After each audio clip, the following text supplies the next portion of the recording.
Magandang araw mga kaibigan. Bigyan natin ng opinion, reaction ngayon itong post Adjourn Chris Vlog. Tungkol ito sa whereabouts. Nasaan na ba si Saldico? Na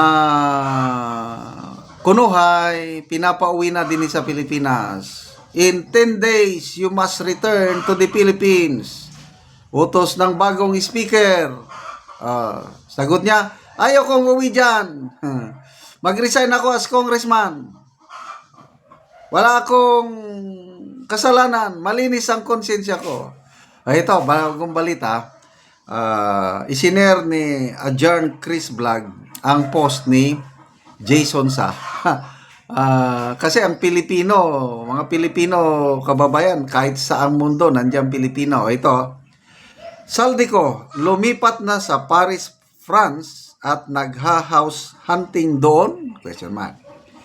Sa post ng journalist na si Jason Sa, sinabi na niya na ayon sa mga netizens na kakilala niya sa France, bagong dating doon si Saldi galing California, USA at tumitingin ngayon ng bahay na bibili niya. Wow!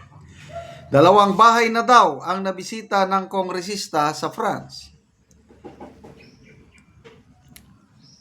From Oakland, California, ngayon ay nasa Paris, France naman. Mga taga-France, alam nyo na. Ito ang, basahin ko yung post mismo ni Jason Sa. Attention!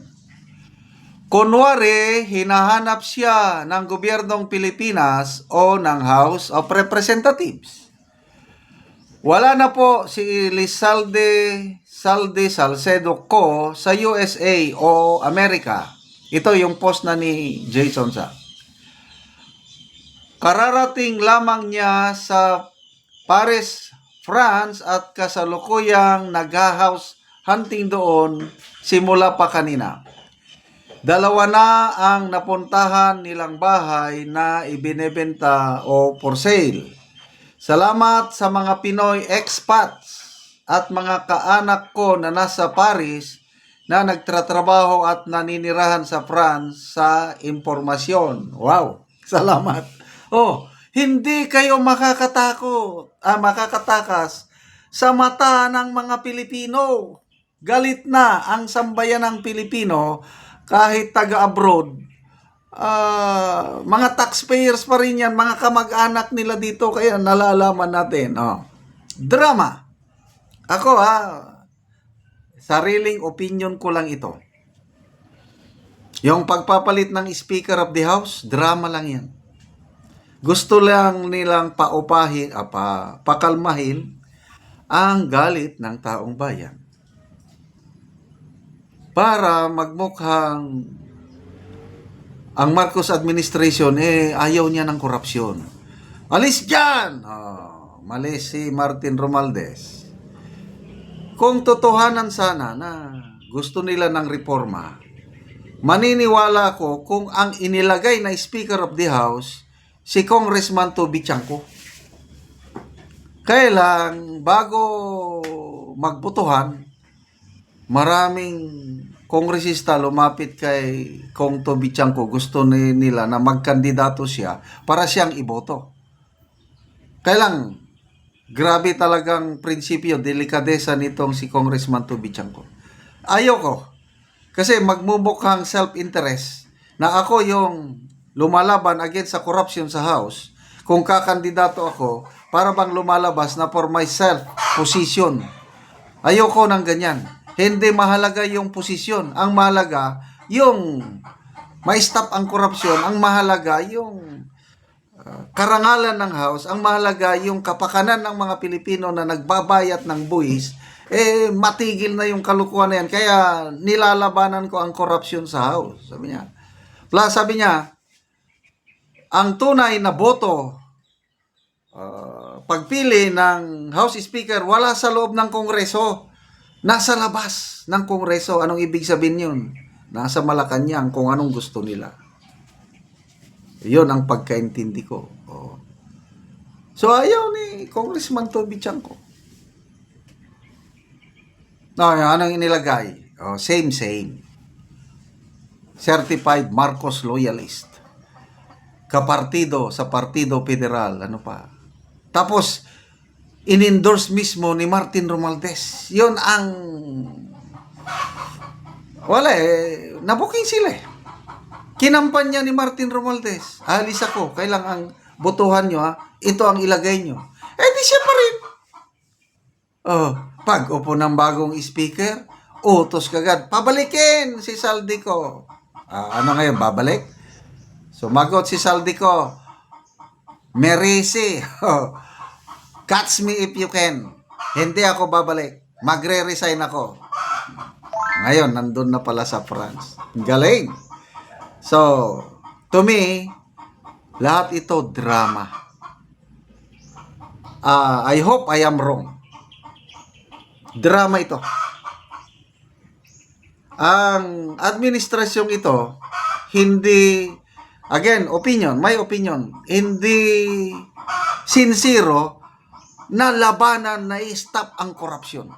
Ang ginagawa, puros make-up, cosmetics, cover up sa mga kapalpakan para ang taong bayan ay hindi magalit. Kasi natatakot sila na baka matulad sa kanila yung nangyari sa Nepal, yung nangyari sa Indonesia. So, hindi nyo pwedeng lokohin ang sambayan ng Pilipino ngayon. Wais na ang mga Pilipino. Magbasa tayo sa mga comments. Adjarn Chris Vlog, hindi ka namin titigilan. Saan bang programa doon? Sa GMA? Mike Enriquez, hindi namin kayo tatantanan. Yes, yan na po ang ating battle cry.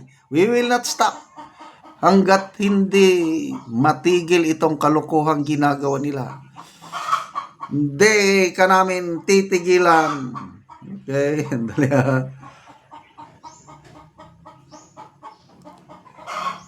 Nads Alarba, yan. Kung gustong pauwiin, makauwian, yes. Gusto. I-cancel ang kanyang passport. Kagaya ng ginawa kay ex-congressman Teves.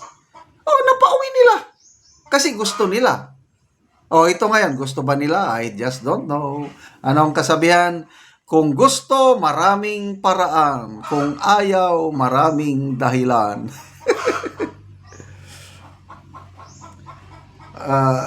Mga taga-France, bahala na kayo sa magnanakaw na yan, sabi ni Adjarn Chris Vlog. Brax Villaflor, firing squad. Kurakot, di ka nahiya sa bayan. Ang galing mo, buhaya, bakit ka nagtatago kung wala kang kasalanan? Kasi sabi niya, malinis daw ang konsensya niya. Kaya hindi siya babalik dito. Lukuhin mo ang lelang ni mo. We were not born yesterday. Okay, salamat mga kaibigan sa inyong pagsubaybay sa channel na ito. Nakakatulong kayo ng malaki sa tribong talanding ng Bukidnon dahil ang income natin sa channel na ito is pantulong sa tribo. Namimigay tayo ngayon ng mga libreng yero at pako para makapagpatayo sila ng maayos na tanang kasi kawawa ang kalagayan nila. Tumutulo ang tubig ulan sa kanilang bubong. Kung yero man, butas-butas, yung iba sako, plastic, ay nakakawa. Panoorin nyo ang video na ito. Ani ang natagaan na mo og yero. So mag-atop na ni siya karon. Anong atop? Kay ulan wa gyud among masilungan. Trapal lang. Muna ni ang atop. So muna ni ang atop sa tagaan na mo gero. Silupin lang na mga tubig. Duha na gid kasapa. Trapal. Tanawa ang busog nga trapal. Ang sulod okay ra kay na kuanan naman mi. Itag-agas. Kayong nag-agas. Good ang tubig yun. Agas. Salamat dito sa Ginoo. Kay tagaan dito Atop nga yero. pero nga makaatop ko. Tanawan ning atong atop silupin og trapal.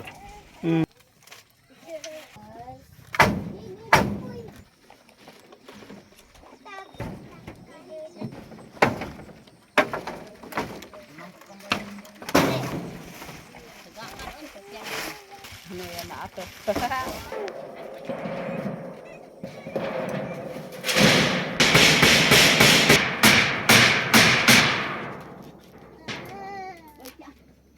Karon naman na gyud sa pag-atop. Maayo na gyud nga tan-awon kayo man na sa pag-atop. So napulihan na tong mga silupin lang og trapal nga ilang atop. At may nga kuan na kagagot na migsi nakuha ng among kuan ato nga silupin og trapal og mga sako. Lagi. Pasalamat mi na nga naay nagatag sa among ang Oo. karon di na may ulanan. Salamat sa Ginoo Oo. nga nagatag sa amo. Oo, sige, salamat kaayo. Naay nagatag sa amo Mm. among iro kay na among mga anak Mm. na ulanan. Mm.